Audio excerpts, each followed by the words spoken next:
ಸುಮಾರು 75 ವರ್ಷಗಳ ಹಿಂದೆ ಬೋಳೂರು ಗ್ರಾಮದಲ್ಲಿ ಹಿರಿಯರಿಂದ ಸ್ಥಾಪಿತವಾದಂತಹ ಶ್ರೀ ಬಾಲಾಂಜನೇಯ ಮಂದಿರವು ಈಗ ಸಮಗ್ರವಾಗಿ ಜೀರ್ಣೋದ್ಧಾರವಾಗಿ ಅದರ ಲೋಕಾರ್ಪಣೆಗೆ ಕ್ಷಣಗಣನೆ ಮಾಡುತ್ತಿದ್ದೇವೆ. ಈ ಸಂದರ್ಭದಲ್ಲಿ ಈ ಒಂದು ವ್ಯಾಯಾಮ ಮಂದಿರದ ಅಮೃತ ಮಹೋತ್ಸವದ ಒಂದು ಶುಭ ಗಳಿಗೆ ಕೂಡ ನಮಗೆ ಕೈಗೂಡಿ ಬಂದಿದೆ.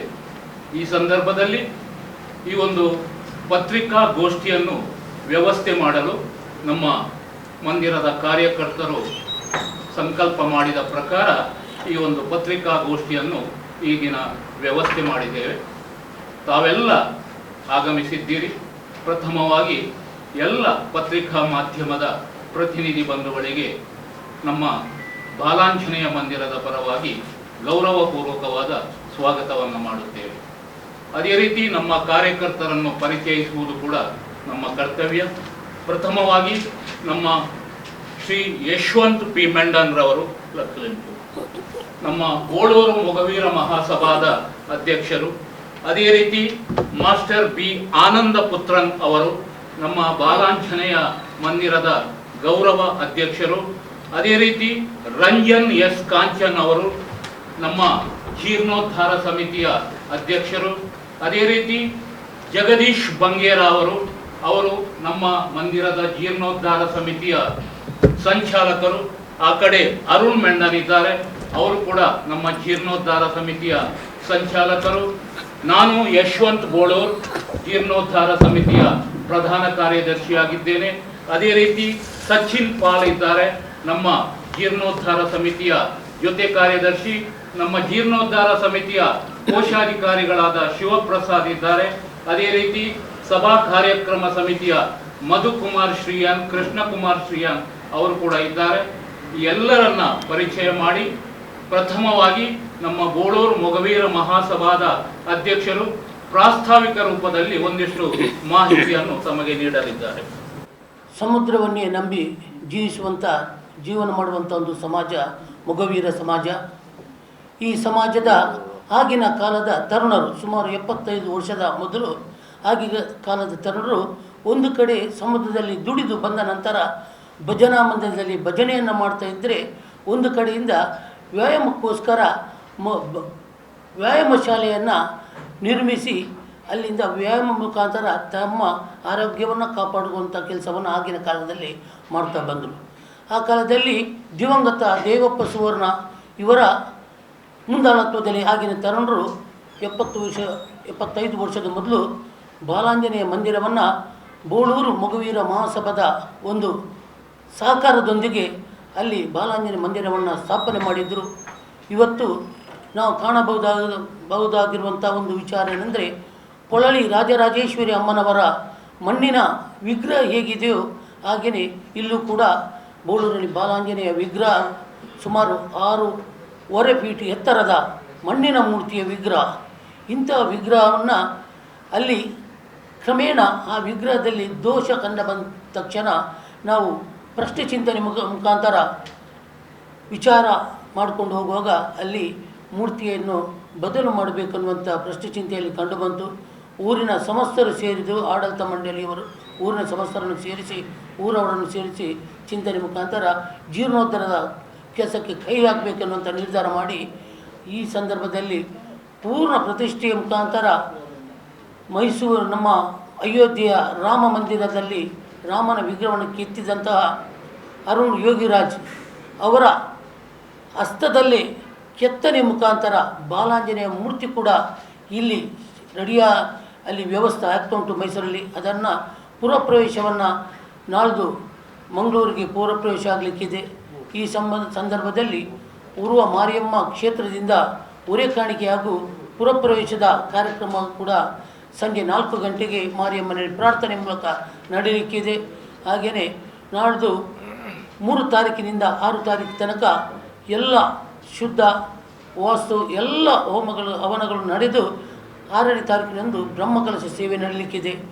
ರಾಜಕೀಯ ಮುಖಂಡರು, ಧಾರ್ಮಿಕ ಮುಖಂಡರು, ಹಾಗೆಯೇ ಸಾಮಾಜಿಕ ಮುಖಂಡರು ಎಲ್ಲರನ್ನು ಕೂಡ ನಾವು ಆ ದಿನ ವೇದಿಕೆಯಲ್ಲಿ ಗೌರವಿಸುವ ಮುಖಾಂತರ ಒಂದು ರೀತಿಯ ದೊಡ್ಡ ಸಭಾ ಕಾರ್ಯಕ್ರಮವನ್ನು ಆಯೋಜನೆ ಮಾಡುವಂಥ ಕೆಲಸವನ್ನು ಕೂಡ ಮಾಡಿದ್ದೇವೆ. ಈ ಸಂದರ್ಭದಲ್ಲಿ ನಮ್ಮ ಮೀನುಗಾರರೆಲ್ಲ ಕರ್ನಾಟಕ ಕರಾವಳಿಯಲ್ಲಿ ಕಾಣುವಂಥ ದೊಡ್ಡ ಒಂದು ಕ್ಷೇತ್ರ ಬಾಲಾಂಜನೇಯ ದೇವಸ್ಥಾನವಾಗಿ ನಿರ್ಮಾಣ ಆಗ್ತಾ ಉಂಟು. ಅದನ್ನು ನೋಡುವುದೇ, ಆ ಮೂರ್ತಿಯನ್ನು ನೋಡುವಾಗಲೇ ನಮ್ಮ ಮೈ ರೋಮಾಂಚನ ಆಗ್ತದೆ. ಈಗಲೂ ಕೂಡ ಈಗ ಬರುವಂಥ ಮೂರ್ತಿ ಕೂಡ ಬಾಲಾಂಜನೇಯ ಮೂರ್ತಿ. ಆ ಮೂರ್ತಿಯನ್ನು ನೋಡುವ ಕೂಡ ಮೈ ರೋಮಾಂಚನ ಆಗ್ತದೆ. ಯಾಕಂತ ಹೇಳಿದರೆ ನಾವು ಹಲವಾರು ರಾಮದೂತನಿಗೆ ಹಲವಾರು ಹೆಸರುಗಳಿದೆ. ಗಂಗಾಂಜನೇಯ, ಆಂಜನೇಯ, ವೀರಾಂಜನೇಯ, ವೀರಹನುಮಾನ್, ವೀರಮಾರುತಿ, ವೀರಕೇಸರಿ, ರಾಮದೂತ, ವಾಯುಪುತ್ರ, ವಜ್ರಕಾಯ, ಚಿರಂಜೀವಿ ಅಂತ ಕೇಳಿದ್ದೇವೆ. ಆದರೆ ಇಲ್ಲಿ ವಿಶೇಷವಾಗಿ ಬಾಲನ ಮುಖಾಂತರ ಬಾಲಾಂಜನೇಯ, ಮಗುನ ಮುಖಾಂತರ ಮುಖವನ್ನು ನೋಡುವಂಥ ಒಂದು ಸಂದರ್ಭ, ಒಂದು ಯೋಗ ನಮ್ಮ ಪಾಲಿಗಿದೆ. ಹಾಗಾಗಿ ನಾಳೆ ನಡೆಯುವಂಥ ಬ್ರಹ್ಮಕಲಶೋತ್ಸವಕ್ಕೆ ನಮ್ಮ ದಕ್ಷಿಣ ಕನ್ನಡ, ಉಡುಪಿ ಜಿಲ್ಲೆಯೆಲ್ಲ ಕರ್ನಾಟಕ ಭಾಗದಿಂದ ಕೂಡ ಆಗಮಿಸ್ತಿದ್ದಾರೆ. ಬಂದು ಕೆಲಸ ಆಗುವಾಗ ನೋಡ್ಕೊಂಡು ಹೋಗ್ತಿದ್ದಾರೆ. ಭಾರಿ ಸಂತೋಷ ಆಗ್ತುಂಟು. ಈಗಾಗಲೇ ನೀವು ಅದಕ್ಕೆ ಪ್ರಚಾರ ಕೊಟ್ಟಿದ್ದೀರಿ ಹೆಚ್ಚಿನವರು. ಇನ್ನೂ ಕೂಡ ಇವತ್ತಿನ ದಿನದಲ್ಲಿ ಕೂಡ ನಿಮಗೆ ಕೈ ಜೋಡಿಸಿ ನಾವು ಪ್ರಾರ್ಥನೆಯನ್ನು ಸಲ್ಲಿಸಿದ್ದೇವೆ. ದಯಮಾಡಿ ದೃಶ್ಯ ಮಾಧ್ಯಮ ಪ್ರಚಾರ ಮಾಧ್ಯಮದವರು ಹೆಚ್ಚಿನ ಪ್ರಚಾರಕ್ಕೆ ಒತ್ತು ಕೊಡಬೇಕು. ಆ ನಾಡು ನಡೆಯುವಂಥ ಬಾಲಾಂಜನೇಯ ಬ್ರಹ್ಮಕಲಶ ಸೇವೆಯಲ್ಲಿ ಕೂಡ ತಾವುಗಳು ಕೂಡ ಭಾಗಿಯಾಗಿ ಪುಣ್ಯ ಪ್ರಸಾದವನ್ನು ಪಡಿಬೇಕು. ಬೋಳೂರು ಮಗುವೀರ ಮಹಾಸಭಾ ಕೂಡ ಎಲ್ಲ ಪೂರ್ಣ ಪ್ರಧಾನ ನಿಂತು ಅಲ್ಲಿ ಸಹಕಾರವನ್ನು ನೀಡ್ತಿದ್ದೇವೆ. ಎಲ್ಲ ಜಾತಿ ಧರ್ಮದವರು ಎಲ್ಲರೂ ಬಂದು ಅಲ್ಲಿ ಈಗಾಗಲೇ ಕೆಲಸ ನಡೆಯುವಾಗಲೇ ಬಂದು ನೋಡಿ, ಯಾವಾಗ ಪ್ರತಿಷ್ಠೆ, ಯಾವಾಗ ಪ್ರಾಣ ಪ್ರತಿಷ್ಠೆ, ಯಾವಾಗ ಬ್ರಹ್ಮಕಲಶೋತ್ಸವ ಅಂತ ಕೇಳಿ ಹೋಗುವ ನೋಡೋದು ಮನಸ್ಸಿಗೆ ತುಂಬ ಸಂತೋಷ, ಆನಂದ ಆಗ್ತದೆ. ಹಾಗಾಗಿ ದಕ್ಷಿಣ ಕನ್ನಡ ಜಿಲ್ಲೆಯ, ಕರ್ನಾಟಕ ಕರಾವಳಿಯ ಎಲ್ಲ ಸಮಾಜದ ಎಲ್ಲ ಧರ್ಮದವರನ್ನು ಕೂಡ ನಾವು ನಾಳೆ ಬ್ರಹ್ಮಕಲಶಕ್ಕೆ ಆತ್ಮೀಯವಾಗಿ ಸ್ವಾಗತಿಸ್ತೇವೆ. ತಾವುಗಳ ಬರಬೇಕು, ನಮ್ಮೊಂದಿಗೆ ಕೈ ಜೋಡಿಸಬೇಕು. ಬಾಲಾಂಜನೇಯ ದೇವಸ್ಥಾನದ ಹೆಸರು ಇಡೀ ಕರ್ನಾಟಕ ರಾಜ್ಯದ ಮೂಲೆ ಮೂಲೆಗೂ ಕೂಡ ಪಸರಿಸುವಂಥ ಕೆಲಸವನ್ನು ತಾವುಗಳು ಮಾಡಬೇಕಂತ ನಾನು ಈ ಸಂದರ್ಭದಲ್ಲಿ ನಿಮ್ಮ ಹತ್ರ ಕೈ ಜೋಡಿಸಿ ನಾನು ವಿನಂತಿಸುತ್ತಾ, ಈಗ ಸಂಕ್ಷಿಪ್ತವಾಗಿ ನಾನು ನಡೆಯುವಂಥ ಕಾರ್ಯಕ್ರಮದ ಸಂಪೂರ್ಣ ವಿವರವನ್ನು ನಮ್ಮ ಸಂಚಾಲಕರಾದಂಥ ಜಗದೀಶ್ ಬಂಗೇರು ತಮ್ಮ ಮುಂದಿಡಲಿಕ್ಕೆ. ದೇವಪ್ಪ ಸುವರ್ಣರು ಆಗಿನ ಕೆಲವು ಹಿರಿಯರನ್ನು ಸೇರಿಸಿಕೊಂಡು ಸ್ಥಾಪಿಸಿರುವಂತಹ ಹಳೆಯದಾದ ಶ್ರೀ ಬಾಲಾಂಜನೇಯ ಮಂದಿರವು ಜೀರ್ಣಾವಸ್ಥೆ ಸ್ಥಿತಿಗೆ ಬಂದಿದ್ದು, ಇದನ್ನು ಮನಗಂಡ ಇಲ್ಲಿನ ಬಡ ಮೀನುಗಾರರ ಸಮುದಾಯದ ಕೆಲವು ತರುಣರು ಇಡೀ ಗ್ರಾಮವೇ ಆರಾಧಿಸುತ್ತಿದ್ದ ಮತ್ತು ಸುತ್ತಮುತ್ತಲ ಪರಿಸರದ ನಿವಾಸಿಗಳು ಪ್ರಾರ್ಥನೆ ಹರಕೆ ಸಲ್ಲಿಸುತ್ತಿದ್ದ ಈ ಮಂದಿರವನ್ನು ಸಮಗ್ರವಾಗಿ ಜೀರ್ಣೋದ್ಧಾರ ಮಾಡುವ ಸಂಕಲ್ಪ ತೊಟ್ಟರು. ಈ ಸಲುವಾಗಿ ಪ್ರಶ್ನೆ ಚಿಂತನೆ ನಡೆಸಿದಾಗ ಕೂಡ ವಿಗ್ರಹ ಸಮೇತ ಸದರಿ ಮಂದಿರವು ಸಂಪೂರ್ಣ ನವೀಕರಣ ಆಗಬೇಕೆಂಬ ಸೂಚನೆ ಕಂಡುಬಂತು.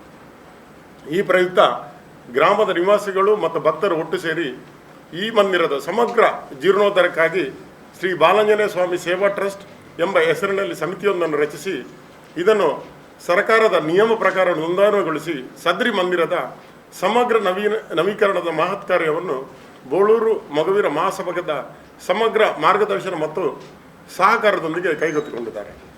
ಇದೀಗ ಈ ಮಂದಿರ ನಿರ್ಮಾಣ ಕಾರ್ಯವು ಮುಕ್ತಾಯ ಹಂತದಲ್ಲಿದ್ದು ಶ್ರೀ ಬಾಲಾಂಜನೇಯ ದೇವಸ್ಥಾನ ಎಂಬ ಪುನರ್ನಾಮದಲ್ಲಿ ಲೋಕಾರ್ಪಣೆಗೆ ಸಿದ್ಧವಾಗಿದೆ.